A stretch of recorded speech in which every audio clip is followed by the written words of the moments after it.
Police കേസെടുത്തു. Car, തോക്ക് തുടങ്ങിയ തെളിവുകളൊക്കെ ഭായിക്കെതിരായിരുന്നു. ഭായിക്ക് വേണ്ടി ഞാൻ കുറ്റേറ്റെടുത്തു. എന്തിന്? ഭായിക്ക് ഭാര്യയുണ്ട്, മകനുണ്ട്. ഞാൻ ബാച്ചിലറല്ലേ. ഒന്ന് ജയിലിൽ കയറി ഇറങ്ങിയാലും എനിക്കെന്ത് സംഭവിക്കാൻ?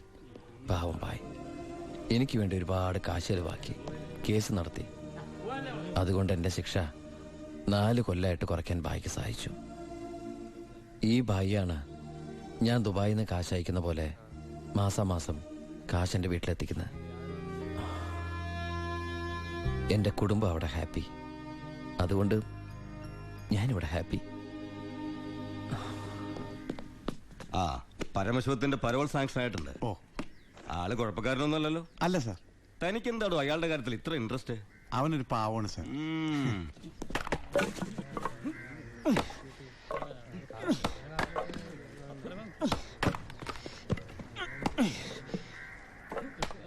എടാ, അവന്റെ ആ മസിൽ കിട്ടിയിരുന്നെങ്കിൽ ഉച്ചക്ക് ബീഫ് ഫ്രൈ ആയിട്ട് കൊടുക്കായിരുന്നു.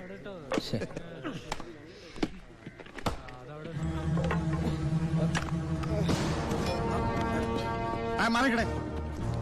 എന്തു പറ്റി? ആ ഡോക്ടറെ വിളിച്ചു സാർ. ഒടുക്കത്തെ കരുനാക്ക്. ചത്താ എന്താടാ ഒരാള് കിടന്ന് ഉറങ്ങണേന് ഇങ്ങനെ നീ എന്റെ ഇത് വേടി.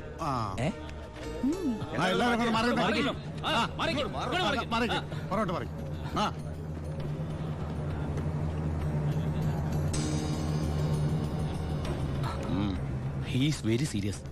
മെഡിക്കൽ കോളേജിലേക്ക് മാറ്റേണ്ടി വരും. Yes, proceed. ഓക്കെ, മാറ്റാനൊക്കെ വരട്ടെ സാറേ. പരമശിവം ചുമ്മാ സാറേ. ഈ നിൽക്കുന്ന കൃഷ്ണേട്ടൻ കഴിഞ്ഞ ആഴ്ച ക്ഷീണം കൊണ്ട് തടഞ്ഞു വീണപ്പോ ഒരു കപ്പ് വെള്ളം എടുത്ത് മോന്തക്കൊഴിച്ച് എണിപ്പിച്ചുവിടാൻ പറഞ്ഞാളാ ഈ സൂപ്രണ്ട് സാറ്. പിന്നെ ഇവനോട് മാത്രം എന്താ എത്ര സിമ്പതി? നിങ്ങൾ ആരെങ്കിലും കാശ് വെച്ചിട്ടുണ്ടോ? വെറുതെ ഇരി സാറേ. ഇവന്റെ നാവിക്കിട്ട് ഒരു ഒറ്റ തൊഴിലെടുത്തന്റെ അപ്പ എഴുന്നോക്കോ.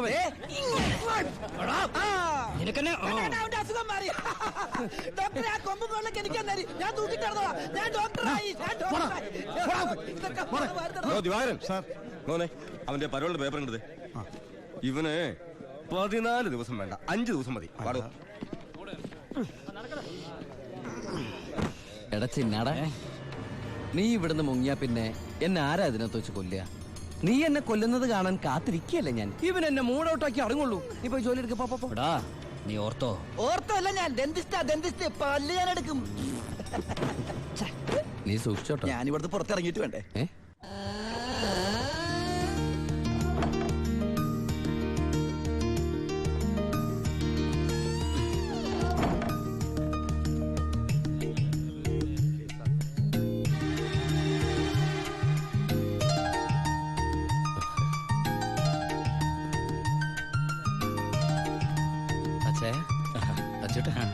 സുഖല്ലേ? ബായി കാശും കാറിന്റെ താക്കോല് ഏൽപ്പിക്കാൻ പറഞ്ഞു. ബായി ലോഡ് അയക്കുന്ന എന്തോ കാര്യത്തിന് ബോംബെ പോയിരിക്കുക. വരാൻ കുറച്ചു ദിവസം കഴിയും. നേരെ വീട്ടിലേക്കായിരിക്കും അല്ലേ? എല്ലാരും ഒന്ന് കാണണം.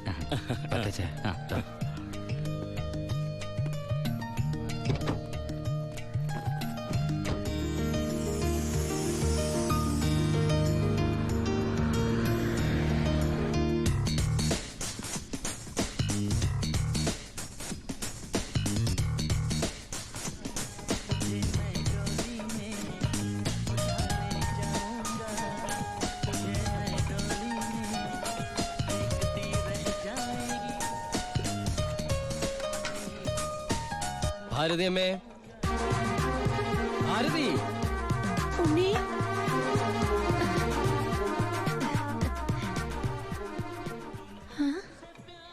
അമ്പിളി, എടി അമ്പിളി. എന്താ അമ്മേ? ഞാൻ ഉണ്ണിയുടെ ശബ്ദം കേട്ടു. ശബ്ദോ? ആ, അവൻ എന്നെ ഭാരതി അമ്മയെന്ന് വിളിക്കുന്നത് ഞാൻ കേട്ടു. അത് അമ്മ എപ്പോഴും ഉണ്ണിയെ കുറിച്ച് ചിന്തിക്കുന്നോണ്ട് തോന്നിയതായിരിക്കും. അല്ലടി, ഞാൻ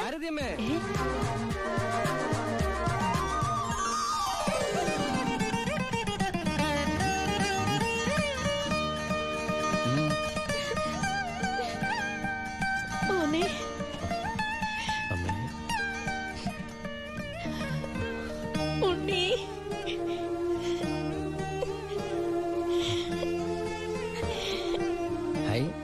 ഭാരതീയമ്മ എന്തിനാ കരയണേ? സന്തോഷം കൊണ്ട. ഊണം കഴിഞ്ഞ് കിടന്നുറങ്ങാൻ പോയി നിന്നെ 6-7 വർഷം കഴിഞ്ഞല്ലേടാ കാണുന്നത്.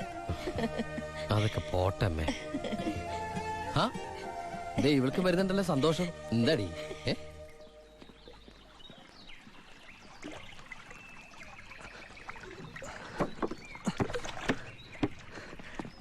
ഉണ്ണിയേട്ടൻ വന്നു.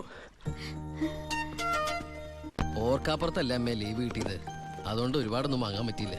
ദാ അമ്മയ്ക്ക് ഷുഗറും പ്രഷറും നോക്കാൻ, പിന്നെ നിനക്ക് മിഠായി, ഓടി CD. ഏട്ടാ എടാ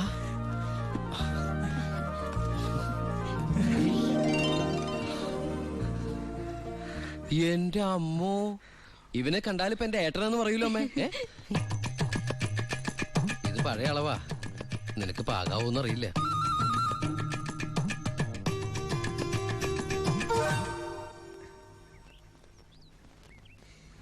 നീ പിടിച്ചേ.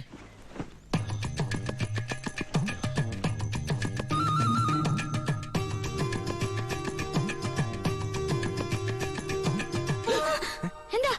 ചുമ്മാ ഒന്നുമില്ല. നീ എന്റെ ഷോൾഡേഴ്സ് നോക്കി. ഏട്ടാ ഇത് ജീൻസ് അല്ലേ? ഓ ജീൻസ് ആണോ? എന്നാ വേസ്റ്റ് നോക്കിയോ.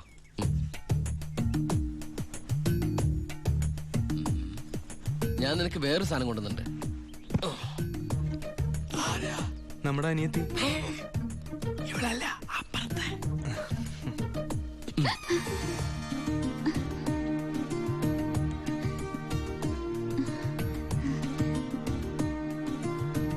ആരാ? ഏയ് നിക്കവിടെ. നീ ഏതാ? നീ എവിടത്തെയാ? ചെവി ഇട്ടൂടെ? സംസാരിക്കില്ലേ? ഞാൻ ആ വീട്ടിലെയാ. ആ വീട്ടില്. അതെന്റെ വീടല്ലേ? ഏട്ടാ നമ്മുടെ പുതിയ വാടകക്കാരാ. ഓ, നല്ല കൂട്ടരാ, നല്ല തങ്കപ്പെട്ട സ്വഭാവമുള്ള കുട്ടിയാ. പേര് ഗോപിക. അയ്യേ എനിക്ക് പെങ്ങളെ പോലെയാ. അയ്യോ പെങ്ങളെ പോലെയാണോ? അപ്പൊ നിനക്ക് India is my country, all Indians are my sisters ആണല്ലേ? നിനക്ക് ഇന്ത്യന്ന് പെണ്ണ് കിട്ടാൻ പറ്റില്ലല്ലോ. ഒന്ന് പോയടാ. നമുക്ക് ഇറ്റലിയിൽ നിന്ന് ഒരു ജെറ്റിലെ തപ്പാം. ഗോപികയുടെ അച്ഛൻ്റെ അടുത്ത് ഞാൻ എല്ലാ കാര്യങ്ങളും സംസാരിച്ചിട്ടുണ്ട്. അതിന് ഉണ്ണിയുടെ അഭിപ്രായം കൂടെ അറിയണ്ടേ? കല്യാണ കാര്യം പറയുമ്പോ അവൻ എന്തെങ്കിലും പറഞ്ഞൊഴിയും. നോക്കിക്കോ. പെണ്ണ് കാണൽ ചടങ്ങാണെന്ന് ഉണ്ണിയേട്ടൻ്റെ അടുത്ത് ഇപ്പൊ പറയണ്ട. അമ്മേ ഗോപിയെ ഉണ്ണിയേട്ടന് ഇഷ്ടം ഉറപ്പാ. എന്താടാ അവിടെ ഒരു ഗൂഢാലോചന? ഞങ്ങള് നിന്റെ കാര്യം അതെ അതെ, പറയായിരുന്നു. ഞങ്ങൾ ഏട്ടന്റെ കാര്യം പറയായിരുന്നു. എന്താമേ? ഉണ്ണിയേട്ടൻ ഇവിടെ വന്നിട്ട് ഔട്ട് ഹൗസിൽ താമസിക്കുന്നവരെന്ന് പരിചയപ്പെട്ടോ. അങ്ങോട്ടൊന്ന് കേറി ചെന്നു. ദുബായ്ക്കാരന്റെ പത്രാസം അവര് വിചാരിച്ചിട്ടുണ്ടാവും. മോശമായ ഭാരതി. എന്നാ ഇപ്പൊ തന്നെ കണ്ടിട്ട്. എന്താ എന്താ എന്താ? ഈ രാത്രിയിലോ? രാത്രി എന്താ കുഴപ്പം? കുഴപ്പമുണ്ട്. അവിടെ പ്രായമായ ഒരു പെൺകുട്ടിയില്ലേ? ഞാനത് ഓർത്തില്ല. ഞാൻ ആ ഞെരിഞ്ഞില് പോലത്തെ അപ്പൂപ്പനെ കുറിച്ച് ഓർത്തത്. വാ, രാവിലെ പോയാ മതി. മതി. എന്താ കാണിക്കണേ? അങ്ങോട്ട് തിരിഞ്ഞു തന്നെ. എന്തിനാ എന്നെ ഇങ്ങനെ കെട്ടിച്ചമിക്കണേ? ഞാൻ എന്താ കല്യാണ ചക്കനാ? ദുബായ്ക്കാരനല്ലേ, ജാടയ്ക്ക് ഒട്ടും കുറവ് വരുത്തണ്ട. മാത്രമല്ല അവിടെ ഒരു സുന്ദരി പെൺകുട്ടിയില്ലേ ഏട്ടാ? ഞാനെന്താ പെൺകുട്ടിയെ പെണ്ണ് കാണാൻ പോവാണോ? നിനക്കെന്താ പറ്റിയത്? നിനക്കെന്താ പറ്റിയത്? ഒന്നുമില്ല. പിന്നെ എനിക്കെന്താ പറ്റിയത്? അമ്മേ പോ. വെറും കൈയോടെയാണോ പോന്നേ? ഞാനത് ഓർത്തില്ല. അങ്ങർക്ക് സന്തോഷായിക്കോട്ടെ. സ്കോച്ചും സിഗരറ്റും അയാൾക്കൊന്നും ഇഷ്ടമല്ലെന്നേ. പിന്നെ ദേ ഇത് കൊടുത്താ മതി. എന്താ ഇത്? നീ കൊണ്ടുവന്ന സാരി. അവിടെ ഒരു പെങ്കൊച്ചില്ലേടാ. ഇതെന്താ പുടവെടുക്കൽ ചടങ്ങാണോ? ഹലോ അപ്പൂപ്പൻ. നമസ്കാരം. നമസ്കാരം. അപ്പൊ ആളെ മനസ്സിലായി? ഇന്നലെ മുഴുവൻ വൈദ്യന്റെ അടുത്തായിരുന്നു, അതുകൊണ്ട് പരിചയപ്പെടാൻ പറ്റിയില്ല. ഒരു സാരിയാ? എനിക്കോ? അല്ല ഗോപിക. നേരിട്ട് കൊടുത്തോളൂ. ഇരിക്കൂ ഇരിക്കൂ. ഏയ് വീശു. നല്ല അസല് സാധനം കൊണ്ടുവന്നുണ്ട്. സ്കോച്ചാ? എടാ നീ എടുത്തോണ്ടേ. ചുമ്മാ ആളെ കണ്ടറിഞ്ഞൂടെ അടിക്കുന്നു? അല്ല, ഞാൻ മരുന്ന് കഴിച്ചോണ്ടിരിക്കുക, പറ്റത്തില്ല. അത് പറ. എന്തായാലും കേശം വൈദ്യരുടെ അടുത്ത് വന്നത് അത് വളരെ നന്നായി. ഒരു 2-3 മാസം കഴിയുമ്പോഴേക്കും അസുഖമൊക്കെ മാറി ആൾ കുട്ടപ്പച്ചാണ്ടാവില്ലേ? അല്ല ഈ ഭക്ഷണക്രമമൊക്കെ? ചായ മാത്രോ? ഈ നാട്ടുമരുന്നൊക്കെ മിക്സ് ചെയ്തിട്ടുള്ള ചായ? അതല്ല, ആ ചായയുടെ കാര്യ പറഞ്ഞത്.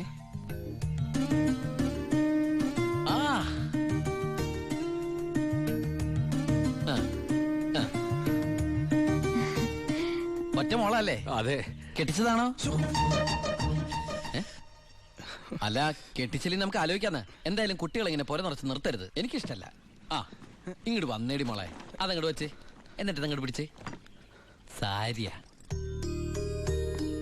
ചെറുക്കിനെ നമുക്ക് ഈ നാട്ടിൽ തന്നെ നോക്കിയാലോ?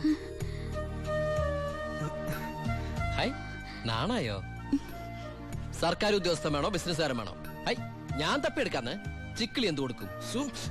എനിക്കൊരു കാര്യം സംസാരിക്കാൻ. വലിയ വലിയ ആൾക്കാർ സംസാരിക്കുമ്പോൾ അത്യാവശ്യ കാര്യം. ഇവന്റെ സ്കോച്ചും കൊടുത്തു വിടാട്ടോ. ചികിത്സ തീരുമ്പോ ആളുണ്ടാവണമെങ്കിൽ തങ്ങാലോ. പക്ഷെ എന്താണത് സ്കൂളിലേക്ക് കുട്ടികളെ കൊണ്ടുപോകണോ? എന്തായടാ? എന്റെ അമ്മ ഏട്ടനെ കൊണ്ട് ഞാൻ തോറ്റു. അവിടെ ചെന്നിരുന്ന് ചോദിക്കാ ഈ പെണ്ണിനെ കെട്ടിച്ചതാണോന്ന്. അയ്യോ ഇത് കുഴപ്പമായോ? അവളുടെ ജീവിതത്തിൽ എന്തെങ്കിലും tragedies? I mean divorce, widows, something like that? Any flash back? ഒരു ഫ്ലാഷ് ബാക്കും ഇല്ല. പിന്നെന്താ? മോനേടാ, ആ വീട്ടുകാരെ നിനക്ക് ഇഷ്ടായോ? പറയാതിരിക്കാൻ പറ്റില്ലമ്മേ, നല്ല തറവാടികളാ. സാധാരണ ഞങ്ങൾ ദുബായ്ക്കാരോട് ചോദിക്കുന്ന സ്ഥിരം ചോദ്യം ചോദിച്ചില്ല, എന്ത് ചോദ്യം? എപ്പോഴാ തിരിച്ചു പോണേന്ന്. ആ പെണ്ണെങ്ങനെയുണ്ട്? നിന്നെ പോലെയല്ല, നല്ല അടക്കം ഒതുക്കമുള്ള കുട്ടിയാ. കാണാനോ? കാണാനും കൊള്ളാം, മിടിക്കുക, നല്ല സുന്ദര കുട്ടിയാ. അപ്പൊ ഏട്ടൻ ആ പെണ്ണിനെ പിടിച്ചേ. അയ്യോ ഞാൻ പിടിച്ചിട്ടൊന്നുമില്ല, ഞാൻ തൊട്ടോട്ട് കൂടിയില്ല. എന്റെ അമ്മേ, എടാ മഹാഭാവം പറയരുത് കേട്ടോ. ഞങ്ങളെ ഏട്ടനെ പെണ്ണ് കാണിക്കാൻ കൊണ്ടുപോയതാ. എടീ. അയ്യേ. അപ്പൊ അമ്മേ ഇപ്പൊ കഴിഞ്ഞ എന്റെ പെണ്ണാണല്ല. ഒശോ, ഞാൻ ആ അമ്മായിപ്പനെ അമ്മേ ഇനി പിടിച്ച പിടിയലങ്ങ് കെട്ടിച്ചു വിട്ടു കേട്ടാ. അമ്മേ ഇനി നീ ഒന്നും പറയണ്ട. ഈ കല്യാണം ഞാൻ ഉടനെ നടത്താൻ പോവാ.